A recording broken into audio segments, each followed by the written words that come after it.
Blacks joined up in January 1st of 1863.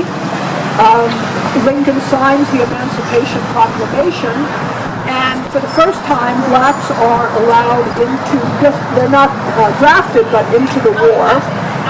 By the end of the Civil War, there were 175 regiments of U.S. colored troops. About 10% of the Union Army was black. New York registered over 4,000 black soldiers in its 3 regiments, and in March 1864, the 20th in Union Blue marched to a rally in Union Square and then boarded a steamer for New Orleans. Imagine the risk of a black being captured in the Union Army in the South. But almost all commissioned officers in the USCT were white. Now, blacks had it much worse for many reasons than whites in the war. They were discriminated against even by our government. They received lower pay. 37% of the blacks in the Northern Army were killed.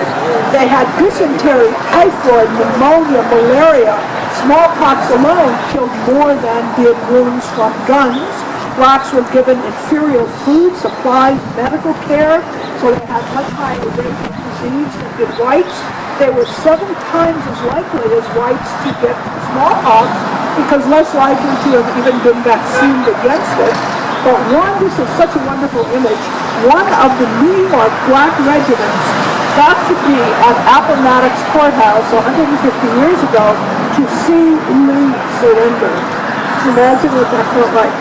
Now, one of the most renowned examples of black troops in the war was the Massachusetts 54th Volunteer Infantry, one of the first official African-American units in the country.